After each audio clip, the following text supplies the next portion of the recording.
I am filming my throwback favorites for you guys today for May of 2015. In case this is the first video you've seen like this for me.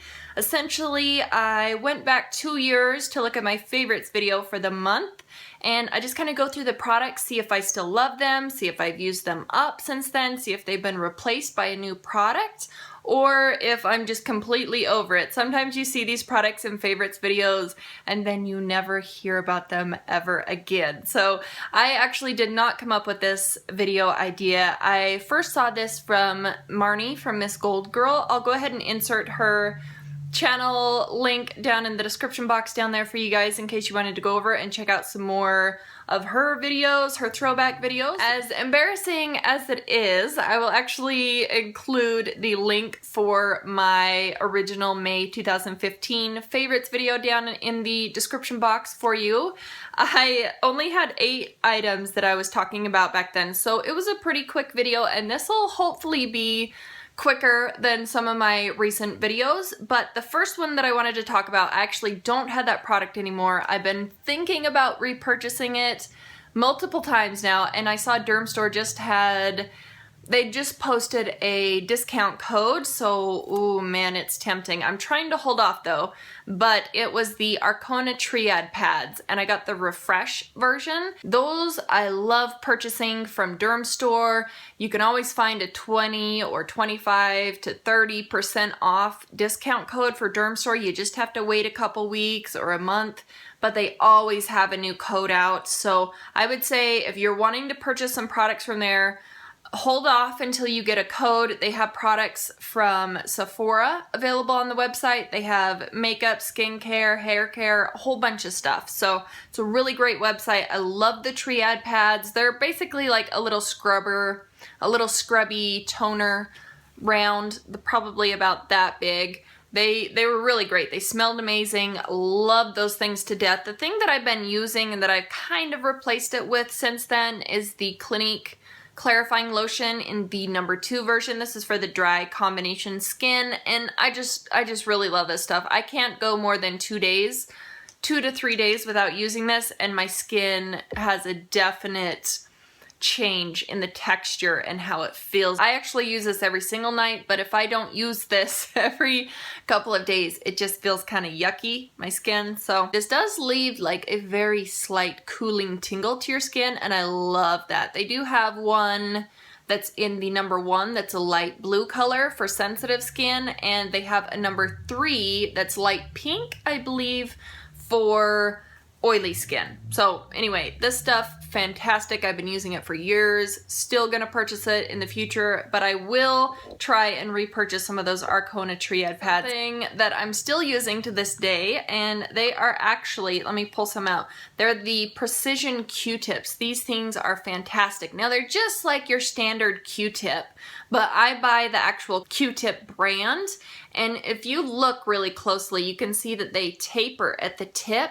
These are perfect for going like along the edge of your eyeliner, cleaning up any mascara mistakes that you make, going around the edge of your lip line to clean it up. I really enjoy these for going around the edge of my nails after I paint my nails, just to kind of clean up any mistakes that I've made. So these are amazing. They're super cheap. You can find them at any drugstore. I've seen them at every drugstore that I've been to around here in Utah, but they're super cheap. I honestly just feel like they are the perfect product to have on hand to clean up any makeup mistakes, and they're a little bit more precise at cleaning up than your standard Q-tip, how they have that rounded off, more circular tip to them. The sun keeps going in and out from behind clouds, so I do apologize if this seems a little bit dark at certain points and then it lightens up. I have no control over that. I apologize. Next up is the Beehive Soap and Body Care Perfumed Lotion Bar, and I actually used up the other one of these that I had in my most recent Project 20 pan. By the way, I'm starting a new project pan any day now, maybe next week even, because it's already midweek right now, but I am planning to start a new Project 10 pan. Keep your eyes peeled for that. Really like using these types of products for my tattoos. I have some tattoos over here on my one arm and on my, other locations on my body. This is the last one that I have in my collection, so I'm trying to use this up this year before it expires because I have had this around for 2 years now. That's crazy. It doesn't feel like 2 years, but it's essentially just a solid scented hydrating product that you can easily just rub onto your skin in like random areas like your elbows or your knees or your heels, wherever you need a little bit extra hydration on your skin, more than your standard lotion like the pump lotions. It's a little bit thicker and I feel like it just stays on the skin for a little bit longer, and then I feel like it penetrates deeper into the skin layers. But I love these things. I finished off my orange patchouli in that project pan, and now I have the kumquat left over. This smells so good. I thought this was a local, yeah, this is local. This is from Murray, Utah. So I don't know if they have this throughout the country or not, or internationally, but definitely in Utah. The next product is something that I pull out every summer, and this is one of my MAC fluid lines. This is a limited edition one in the shade Royal Wink. As you can see there, it's a very bright, intense blue color right there.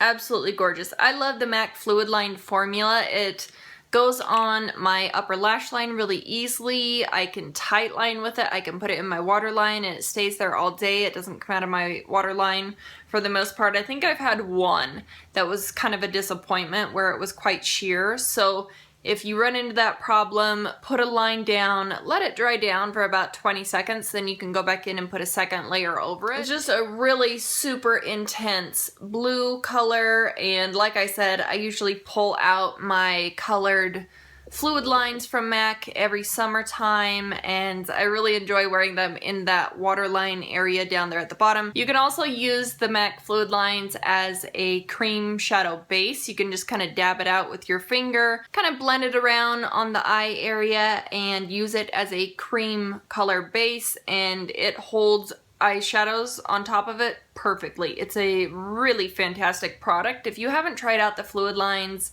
I really honestly do suggest them. If you're not going to go for a really vibrant color like Royal Wink, I would suggest picking up Black Track. They did have this huge fluid line collection that they brought out during one of the summers. I think it was in 2015, but they brought back a whole bunch of limited edition shades and made it part of the permanent line. So there's a wide variety of different colors that they have available.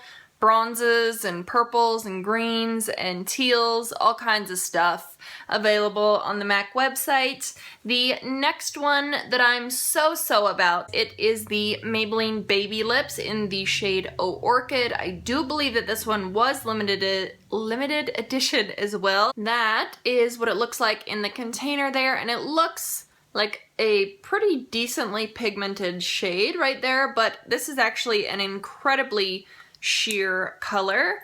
That is it right there, built up a lot on the back of my hand there, and they're super shiny. They really do provide a decent amount of moisture, I feel like, but the shade Oh Orchid is a sheer blue toned light pink, and it does have a very subtle sweet fragrance to it. So I do still like the Baby Lips. I have a grape one that I have in my purse currently, but I like this. I just wish that this one had a tiny bit more color payoff. The one that I have been using in its place for the most part, and I've already finished off one of these this year, is the Benefit Lolly Balm. These ones are also more of a sheer hydrating lip product, and they do have that cool tone color to them, but these have a sweet rosy fragrance to them, and they have just a touch more color payoff to them. So that is the Benefit Lolly Balm right there. I didn't have to build it up nearly as much as that one, but that was the Maybelline Oh Orchid. That is the Benefit Lolly Balm. If you're gonna go with one or the other, if you want a cheap drugstore option that's quite inexpensive, I would go with the Maybelline Baby Lips. But I feel like they offer the same amount of hydration on the lips, honestly, and I think I just like the scent and the specific tone of the Lolly Balm just a touch more. I had another lip product that was a very light pink shade in this favorites as well. This one is the Burt's Bees lip shimmer in the shade Strawberry. I really like this still. I actually pulled this out and was wearing it, I would say maybe 2 or 3 weeks ago. That one there is Maybelline Baby Lips Benefit Lolly Balm, and that is the Burt's Bees lip shimmer in Strawberry. As you can see there, this one, compared to the Maybelline Baby Lips, it's a little bit warmer in tone, and like I said, it does have some little teeny sparkly bits to it, but I think all 3 of these are absolutely gorgeous. I wouldn't mind wearing any of the 3, to tell you the truth. You can see on the back of my hand, this one does have the most color payoff out of the 3 of them, but like I said, this one has a super strong peppermint fragrance, and it does feel just slightly tingly on the lips, a little bit cooling. I really do like these. I think they were trying to discontinue some of the shades, and I don't know if this was one of the discontinued shade colors or if this one is one that's still hanging around, but they're pretty cheap at the drugstore, just a couple bucks. I had mentioned a fragrance, which is the last beauty related product. It was the Nicki Minaj Majesty. I still love this one today. I believe that the one that I showed in that video 2 years ago was my full like 3 something fluid ounce bottle, and this one's just the 1 fluid ounce. So it's a little bit smaller, and I still like this fragrance today. And when I mentioned it in that other video, I had said that it is the perfect kind of office fragrance. If you know me, you know that I love the super sweet fragrance, but this one just has a little bit something extra to it, a little bit more freshness to it. I'll put the notes on the screen for you guys, but I would say if you like fragrances comparable to the Viva La Juicy or Ralph Lauren Tender Romance, you would probably like this one too, in my opinion. But I think the top notes on this is berries and lemon and peach. The one that I've been reaching for when I'm kind of in a sweeter, more musky kind of mood is the Juicy Couture Gold perfume. This is one that I got for Christmas for my brother, and I would say that they have similar notes, but this one just smells a little bit warmer. I'll put the notes for this one up on the screen. They're both super sweet. I honestly can't tell you specifically what the differences is, except that this one smells a little bit more fresh and office appropriate, and this one's more if you're going out on like a Valentine's date dinner, or if you want to go to the movies and smell super girly, or go out for a lunch date with your girlfriends. I would say this one would be something that I would pick up for that sort of occasion. I love both of them. They're both super sweet fragrances. If you had the same scent profile that I do, if you like the same fragrances, you'd probably enjoy both of those. And the last thing that I mentioned was the Pottery app that I had put onto my iPad, and I actually have it on my phone right now. I film with my phone, so I can't show you the app, but I will link that video down in the description box. You can go back. I did a little demo where I created the pottery, I designed it, and then you sell it at auction, and you get the coins from selling it at auction to buy more paint colors or more designs for your pottery. It's a really cool game. It's a really fun kind of de-stressor sort of app game. You actually use your fingers to mold and shape the different shapes of your pottery pieces. It's a really fun game. I highly suggest that if you're looking for something just to take your mind off things, or if you wanted some kind of app to just kill 10 minutes when you're waiting somewhere. It's a really fun app, and it's free. It's actually called the Let's Create Pottery HD Lite. I'll go ahead and put that down in the description box for you in case you were interested. That was the last item that I talked about 2 years ago in my video. I'm pretty shocked. The overwhelming majority of all the products that I discussed back then are still products that I enjoy to this day. So I highly suggest this if you are a content creator to try out this type of video. I think it's pretty cool to go back and just see what you were using, to see if you still love it, see if you've moved on to something else. It's a fun kind of video to make, to see where those items are, and that's everything I have. So I do appreciate you guys watching, and I will see you in the next one. Bye!